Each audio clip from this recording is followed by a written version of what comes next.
നമസ്കാരം. വനിതാ കമ്മീഷന് സമാനമായി പുരുഷ കമ്മീഷൻ വേണമെന്ന ആവശ്യം കേരളത്തിൽ ഉയരാൻ തുടങ്ങിയിട്ട് കാലം കുറച്ചായി.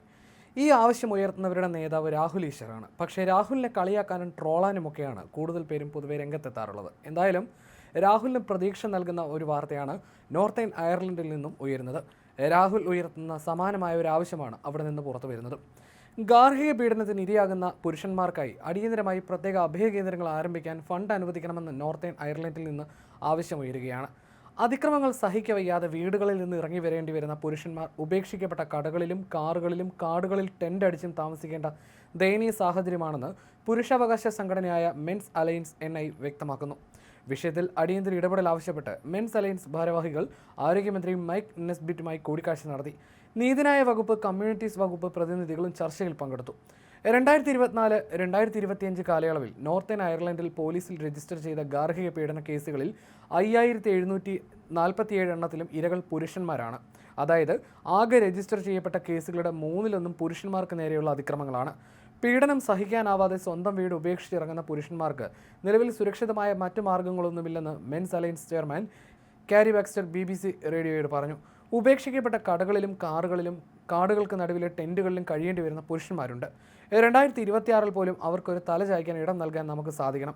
7 മാസത്തോളം കാടിന് നടുവിൽ ടെൻറ്റിൽ കഴിഞ്ഞ വ്യക്തിയോട് ഞാൻ സംസാരിച്ചിട്ടുണ്ടെന്നും അദ്ദേഹം പറഞ്ഞു.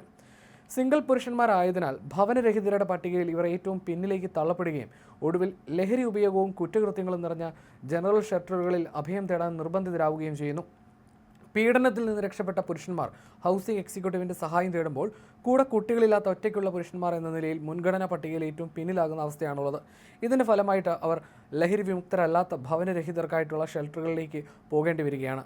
വർഷങ്ങളോളം ഗാർഹിക പീഡനം അനുഭവിച്ചവർക്ക് ഇത്തരമിടങ്ങൾ മാനസികമായും ശാരീരികമായും സുരക്ഷിതമല്ലെന്നും ബാക്സ്റ്റർ ചൂണ്ടിക്കാട്ടുന്നു.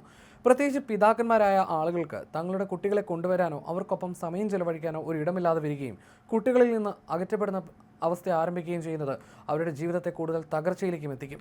മാസങ്ങളോളം കാടുകളിൽ കഴിയേണ്ടി വരുന്ന അവസ്ഥയും പുരുഷന്മാരുടെ മാനസികാരോഗ്യത്തെയും കുട്ടികളുമായിട്ടുള്ള ബന്ധത്തെയും സാരമായി ബാധിക്കുന്നുവെന്നും അദ്ദേഹം കൂട്ടിച്ചേർത്തു.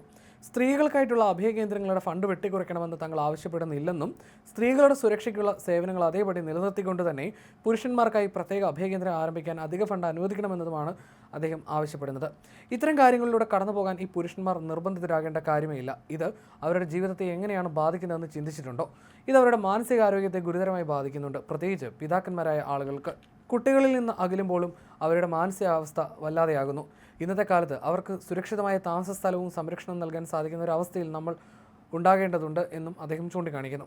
അതേസമയം നോർത്തേൺ അയർലൻഡിൽ ഗാർഹിക പീഡനത്തിന് ഇരയാകുന്ന പുരുഷന്മാർക്കായി പ്രത്യേക അഭയകേന്ദ്രങ്ങൾ നിലവിലില്ലെന്ന കാര്യം ആരോഗ്യമന്ത്രി മൈക്ക് നെസ്ബിറ്റും അംഗീകരിച്ചു. ഗാർഹിക ലൈംഗിക അതിക്രമങ്ങൾക്കെതിരെയുള്ള തന്ത്രപരമായ പദ്ധതികൾ വഴി ഇരകൾക്കാവശ്യമായ പിന്തുണ ഉറപ്പാക്കാൻ സർക്കാർ പ്രതിജ്ഞാബദ്ധമാണെന്നും വിഷയത്തിൽ മറ്റു മന്ത്രിമാരുമായി ആലോചിച്ച് അനുയോജ്യമായ തീരുമാനമെടുക്കുമെന്നും മന്ത്രി അറിയിച്ചു.